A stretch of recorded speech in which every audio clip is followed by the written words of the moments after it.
Hello. Welcome. Thank you for being here. Are we good? Okay. Good. Thank you for being here. I'm looking forward to this conversation. As long as we stop the static, we'll be good. So, before I talk to you, I want to talk to them about you for a second. So, cover your ears, something like that. So, for those of you who don't know Ajay, Raju, and that number gets smaller every single day, I just want to tell you a little bit about who we have here. Ajay has become, in the last few years, one of the most involved, and I think, is this working right now? Yeah. Okay, just in case. And most inspiring civic leaders that we have in Philadelphia. Co-chair and CEO of Dilworth-Paxson, a position he assumed earlier this year. He serves on boards far too numerous for me to list here, is a regular on 6ABC's Sunday morning show Inside Story, and maybe most notably, with his wife, is the co-founder of the Pamela and Ajay Raju Foundation, which is committed to, and I'm quoting here, reaffirming Philadelphia as a global force in policy, commerce, and culture. Ajay has lived in Philadelphia since, I think, the age of 14, when he came here with his family from their native India, and he has both an undergrad and law degrees from Temple University. So we're going to talk a little bit about innovation, in part in the practice of law, but even beyond that, just sort of innovation as a mindset and a goal for Philadelphia. Let me start off actually by you coming here as a teenager, and we had a dinner last night. I'm not going to move. I will sit still. We had a dinner last night for some of the speakers for today, and I was chatting with someone about you, and they mentioned that that you, when you first came here, one of the ways you learned about America was by watching World News Tonight, to such an extent that you actually had a period where you sounded just like Peter Jennings.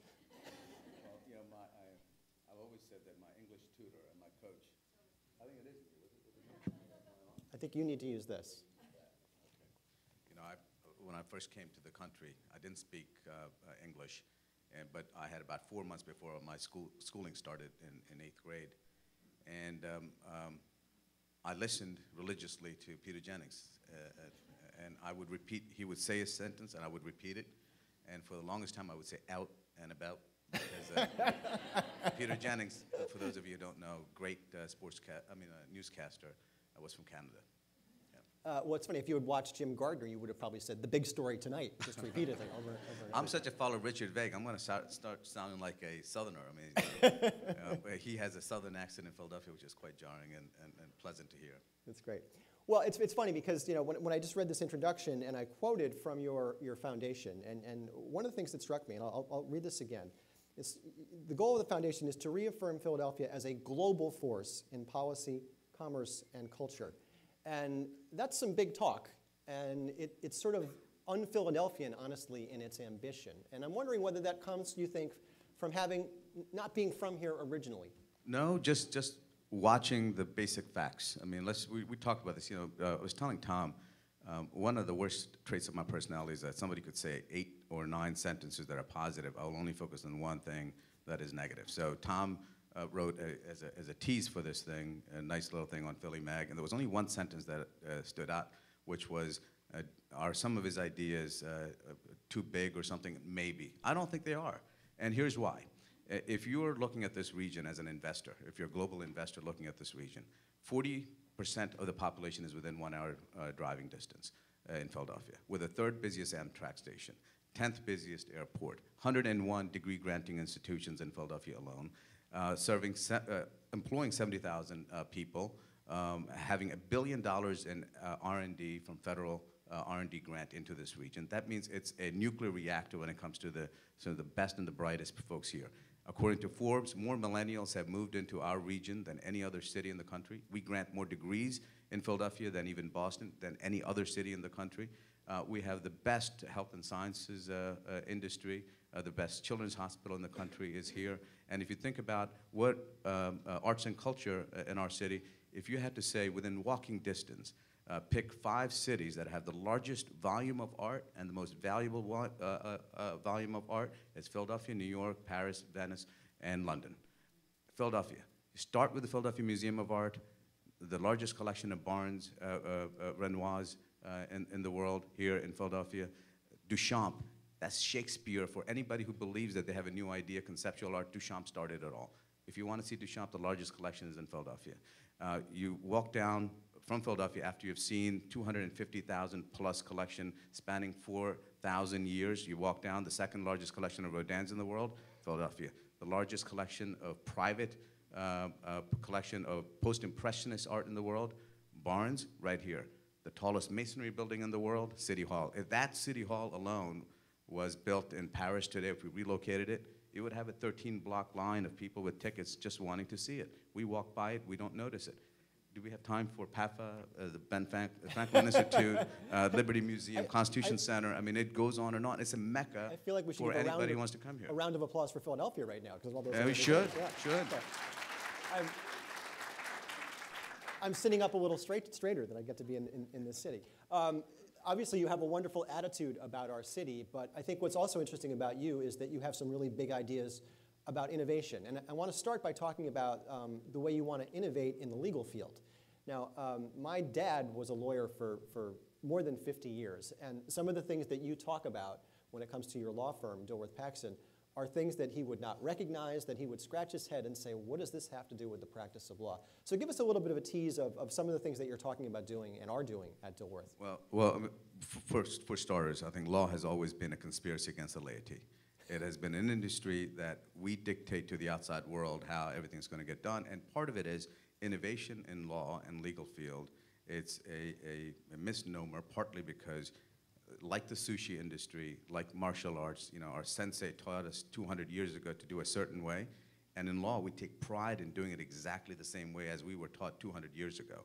If anything, we are incentivized and taught to not innovate, but to do it exactly the same way that we used to do it 200 years ago. So that's a starting point that we're talking about. So for me, great law firms are built at the intersection of relationship, value, and judgment. When you think about where the relationships are stored in any organization, law firms touch almost every aspect, whether it's civic, whether it's cultural, or whether it's corporate sector. All of the relationships are stored there. Value. There are different ways that law firms can provide value, not only to the clients, but also to society. It can be, value could be commoditized legal services or discounted legal services, or it could just be great legal service. But it could also be being a change agent, being a leader, not only being a disruptive force for your client, seeing a kairotic moment for them before they even have that dream. That could be the lawyer's value, and I think great law firms are that. They provide more elastic value. Judgment. The difference between lawyers and counsel. Lawyers provide judgment based on what they read in statute and what they read in case law. I think judgment should be off the rack. It should be customized. It should not be off the rack. It should be customized judgment based on the client's needs. Sometimes you look at a client and say, yes, based on the statute or case law, we can win that case, but we're going to not go into the fight in the first place. That's judgment. That's much more bespoke judgment, not just off the rack. Now, having said that, what are we doing at Dilworth Paxson? Dilworth has always been more than just about shareholders. It has been also about stakeholders. And the literal belt buckle confining the powers of City Hall is called Dilworth Park, named after our founder, who was a populist reformer, mayor who broke the one-party system inadvertently, not realizing that he was also creating another one-party system for the next 60 years. But that wasn't his fault. But so it has always been about stakeholders. And I think today, in Philadelphia's moment, it's not about political reform as much as capturing this moment, this wave that we're about to enter into, which is the information revolution, these millennials, these startups. And we're creating 3 new platforms to capture that and to sort of help the stakeholders in the region. One is a CEO council. It's the same air that gets circulated in a law firm again and again. Lawyers, same management team, same board. The CEO council is designed to be actually our board, external board. And it's John Fry from Drexel, Steve Klasko, some of the names you know, Richard Vague and Rudy Carson, and many others that you know from this region are serving on that CEO council. Second platform is called the Exchange. There are several startups in this region. For them, access to capital is not very easy. So Tom, we were talking about this when imagine it's 1950s, and you have a grocery list, and you have on the list, you have nails, milk, sneakers, mulch, and sweatpants. You'll get everything you want in the city, is it'll take you about 5 or 6 trips to go find it, because not everything was consolidated back then. Fast forward 2014 today, you go to Walmart, you can get your Snickers bar and your mulch and your lawnmower, everything in one spot, and Target's right around the corner. If you're a startup in Philadelphia, it's 1950s. You'll find your Richard Vague and Gabriel Investments or your Josh Koppelman and others. It'll just take you 12 trips to find them. And then you'll have to go another trip to find your advisors. What we're looking for is a touchdown spot where the money and the access is much more easier. And the exchange is literally that. The desk will include the various physical space within Dilworth. We'll have Gabriel and Carlani and Alara Capital, Ben Franklin Technology Partners, Jefferson, with whom we're going to have a strategic partnership in innovation as well as funding, and a series of other venture money, KR Capital and others, all embedded within in order to make it a little easier. It'd be a literal exchange of ideas, transactions. And the third one is Dilworth Capital. You know, we wanted every employee in our organization, whether you're at the C-suite or somewhere in the middle or bottom, to be treated like a fat cat mean liner. Every time a new deal gets done, they will have access to, because with various VC firms that we're embedded with, they will have a reserved cap space for our employees and our institutional money. So that means they also get to invest and grow along with our exchange partners. It's really interesting that you're doing this at Dilworth-Paxson, because as you mentioned, Richardson Dilworth, former mayor, really was a change agent. And I'm wondering, do you ever think to yourself, how would Dick Dilworth look down at what you're doing at his firm? I mean, is the ghost of Dick Dilworth still in the office? No, I mean, I don't think of it in that context. I do think about the importance of Dilworth-Paxson to our region and to our city, and I'm mindful of the fact that we can't have strategy or a vision that is insular and focused on only shareholder value.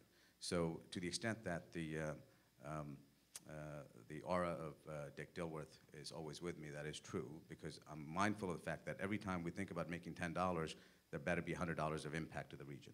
So that guides us in not only in how we serve our clients, but to us, it's also how we serve our stakeholders, which is our region. Among the many things, sort of new ideas that you're also pushing out there, is a new project that you've just launched from your foundation called the Germination Project. And I'll let you explain what it is, but the goal, it seems to me, is to create nothing less than the next several generations of leadership in Philadelphia. So tell us just a little bit about what this is and how it's going to work.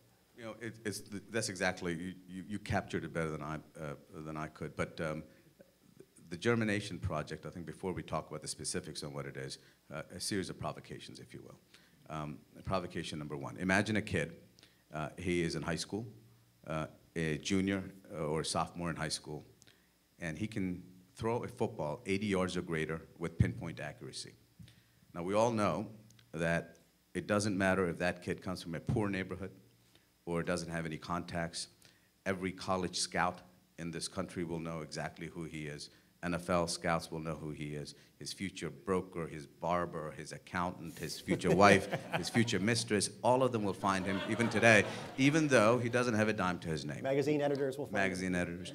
And the reason is because there's an ecosystem that is already firmly in place that takes that seed of potential, that talent from the high school gridiron, and takes it and navigates it all the way and germinates it all the way to the NFL.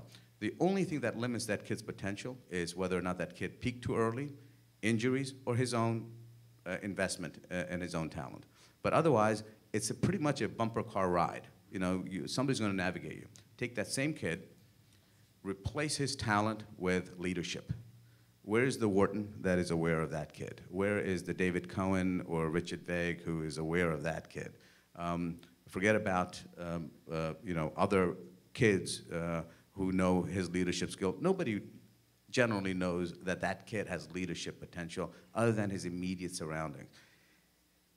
In my opinion, anybody with a special talent or skill is a mutant. You know, there are normal folks and there are people with mutant skills. That is a mutant. And there are multiple ways that mutant skill can be transferred. It could be good for society or it could be bad for society. And if you think about the exponential value for our region in having a Michael Vick versus having a David Cohen or a Richard Vague or a John Fry, it's exponential. John Fry impacts our region for 100 years to come. Michael Vick is great, and they're all so good. But there is an added incentive and a benefit to a region to make sure that you spot young talent first, you germinate them, you make sure that they reach their destination where they're supposed to go, and then you make sure that they stay here. So the Germination Project at least aims to do that.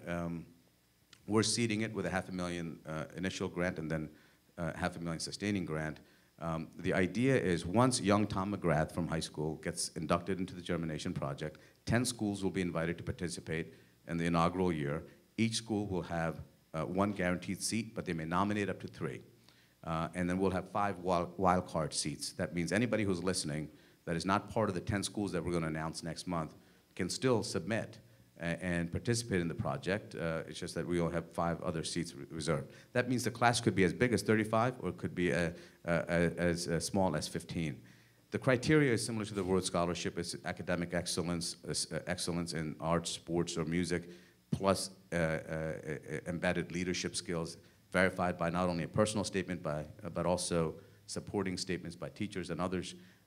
But we're looking for not an and of all of those things, but somebody who demonstrates that potential spark. Once they're in, once young Tom McGrath is in that program, he's in for life. And we will subsidize and think of it as a rich uncle, making sure that every contact that you would need, every obstacle that you would need, similar to that sports ecosystem, is there to ensure that that seed of potential becomes a tree in Philadelphia. And you're really looking for the best of the best to be in this program, right? I mean, I guess you said you're not looking to build the Navy, you're looking to build SEALs, yeah. This is not an attempt to address racial inequality or income inequality, imbalance. This is more of, if we're going to have a future in this region, dig out of the hole that we found ourselves in, then we have to recruit our best, make sure that they retain and they commit. So the requirement is young Tom McGrath has to not only serve the community, but also has to promise to stay here. They can go out for college, but they have to stay here, and that's the only criteria. And of course, there's a moral clause that they can't be knuckleheads. And I am too old to apply for this, right? No knucklehead will apply. Yeah. That's great. Obviously, the way you think about things is in a big picture way. And I wonder if you find that what are the challenges in Philadelphia to thinking that way? Because this is not necessarily a city, despite all of the wonderful qualities you listed before, that necessarily sees itself that way. And I wonder just what your thoughts are about how to overcome that. I think there are 2 schools of thought. I think there's an analog mindset and there's a digital mindset. I don't think the folks who are stuck in the analog mindset are intentionally looking to hold the city back. You know, if you're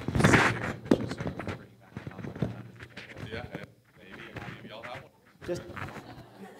Just our microphones will hold the city back. Yes. Are my answers too long? Is that what it is? It might be the ghost of Dick Dilworth. All right, could be. No, I think there's an analog mindset and there's a digital mindset. And the people that I mentioned before, whether you're looking at Klasko at Jefferson, and whether you're looking at Richard Vague and John Fry and Koppelman and all of these great titans who are sort of shaping and reshaping the contours of our city's potential, they view the world in a very much a digital way. And then there are people who are still stuck in the analog mindset, partly because they're constituent servants.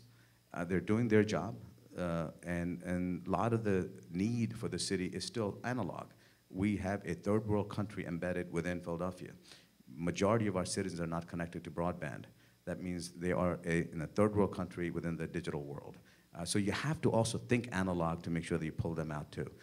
We lead the country in child poverty. We lead in the poorest congressional district in the country is here, not in Alabama or Mississippi. So I think it is a challenge for them who are still worrying about the basics to think about these global connections and crossroads and cross-cultural infrastructure that we're trying to build. But I think it should be a combination of the two. You have to dig out of this by thinking big. It's not that difficult. When you think about in the old days, remember the Industrial Revolution, the great cities were cities that were near water or had steam engine or railroads or that infrastructure. In the Information Revolution, it's the cities that attract the best and the brightest. So Silicon Valley was one of the first to do that. Houston, Boston, Austin, Texas, San Antonio, Boulder, New York. These are the other great cities that have attracted it. I just said earlier that more millennials are moving here than anybody else. So we have the seeds of that potential. 101 degree granting institutions here alone. That means they're pumping out great and brilliant students left and right. So what does that mean? When General Motors was the largest company in the world, the total headcount of employees was 600,000. Apple takes over in market cap, and their total employee count was 65,000. 600,000, 65,000. Facebook paid $18 billion for a company called WhatsApp several months ago. The employee count, 55. Instagram, $1 billion company. Employee headcount, 19. Just imagine a city that attracts 20 Instagrams and WhatsApp. That's what the potential is with these kids. You can retransform in this information revolution, a new start. Now here's what we have that those cities don't have. Houston doesn't have the Philadelphia Museum of Art. It doesn't have Barnes. It doesn't have all of the institutions that we just talked about. It doesn't have the great neighborhoods. It's not within 1 hour driving distance of 40% of the population. We have infrastructure they can't buy. But we can steal their idea and we can re-inject and catapult into the global stage with the collection of the best and the brightest. As long as we keep them here, we feed them enough oxygen to thrive. You've used the phrase, and I love this actually, you talk about Philadelphia being at the beginning of a 50-year renaissance. Talk a little bit more about just what you mean by that. Well, I think we are in the infancy stage of an information revolution. So when you think about the Industrial Revolution 250 years ago, the great cities captured the zeitgeist of the moment, and they built, and some of them were blessed to be near water and they had infrastructure. But the information revolution, the great cities like Singapore came out of nowhere to be a global powerhouse. No natural resources to speak of, just the mindset of their people. They get independence, and they decided there will be a hedge as a financial mecca with Hong Kong and London, and they believed it, and they became that. They said one day they will be a leading weapons manufacturer. They are, because they said they will, and they just said they will do it, and they did it. It's a mindset of the people and the culture that you're part of. I think there was no doubt in my mind that 50 years ago, if somebody said Philadelphia would be the top city in the world, we would all say, sure we are, because we were the city of first. It's in our DNA, it's in our birthright to be dominant. The code for the modern world was written here. Everything that you think about in history that makes great cities great happened here. But in 1950s, manufacturing left, hope left. What was left behind was this mindset that, you know, we are first too, but it's an insecurity when we lash out and saying we're different than everybody else. Deep down, what we're saying is it's a hurt city that's saying that we have lost our way. But it's not going to be that difficult to find ourselves back into the fold again, because what we have is great. And I think one of the worst things that happened to us is that after the Great Recession, we did not feel the pain like Detroit or Baltimore did, because we had the great eds and meds prop us up. Because if our backs were against the wall, like Detroit, I know Detroit has come back, but I think our DNA, our fighting spirit is 10 times stronger than theirs. I think that would have been the perfect test. I think we would have came back even stronger, and because I think the grit here is just different. It is a very Philly thing, and I'm convinced that the next 50 years we'll reclaim that dominance again. So I have to ask the question that I'm sure is on the minds of people listening to you, because when somebody talks this big and this boldly about the city that they obviously love, I mean, the question becomes, how about a role in public life for you? A role in an elective office? Is that something you've thought about? I think I do have a role in public office. Well, you know what I mean. Yeah, I do. But I think you don't. But I also believe that you don't have to be Homeland Security to say something if you see something. I think what inspires my work and my journey is the same thing that inspires Richard Vague and John Fry and David Cohen and others. None of them have a sheriff's badge, but they're out there cleaning up and picking up litter and inspiring others. And I don't consider my role as anything other than just being a foot soldier like everybody else. I think if the corporate community would stop outsourcing leadership just to elected leaders, we would be a better city. If the citizens of Philadelphia stop outsourcing leadership to elected leaders, we would be better. All of us have the opportunity and the ability to make incremental changes, inspire those activities that are good and discourage those things that are bad, and just change the mindset. I think there's no doubt in my mind that you don't have to go and collect votes and raise money to have a public profile. All of us do it in different ways. That's actually a perfect segue to my final question, which is, I mean, we have a group of obviously engaged Philadelphians right here. I mean, are there specific things that these folks can do to make sure that that 50-year renaissance you're talking about is going to happen? Look, Lead your people, AJ. Yeah, I think a grandmother sitting at our stoop, making sure that drugs don't invade her neighborhood, she is improving Philadelphia. A young professional who takes a young mentor and guides them into the positive path, that person is changing Philadelphia. Every time you hear a young professional saying, I think I'm out, I'm going to go to Boston, I'm going to go for better, like my brother did, you know, I'm going to go to San Diego, I failed, I hope you succeed in keeping them in Philadelphia. Every time we do that, we win. One of the things that the Germination Project is doing is partnering with various institutions. So for example, when I say the kids have to give back as they grow up, remember, it will be like the Truman Show. You'll be able to track the careers of these kids as they grow. So healthcare is a problem today, it will be a problem 50 years from now. Digital divide, poverty, all of these issues are big macro issues that we have to push on that boulder. So each Germination Fellow will be focused on one of those macro topics. So healthcare. Clasco has agreed that Jefferson will be our institutional partner on healthcare. We're going to do a mobile health clinic where volunteer doctors will go through community centers, will go through churches and mosques and temples to underserved communities and educate on healthcare. Take the talents that doctors naturally have, give them their platform to volunteer their services. Same thing on digital divide, same thing on financial literacy and financial hygiene, all of it. So the project, while it seems as though it's focused on the SEALs, getting the best and the brightest and give them as many amenities as possible, they're otherwise also going to work with existing institutions and pumping right back into the city and the regions where they deserve the most and where most help is needed.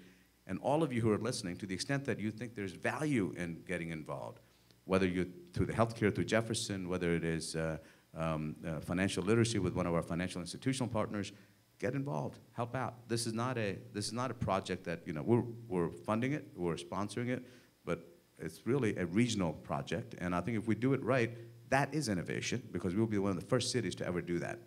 As you said, I love your phrase, grow your own. I know it has two meanings, but grow your own, I love it. We'll let that be the last word. AJ, thank you very much. Thank you.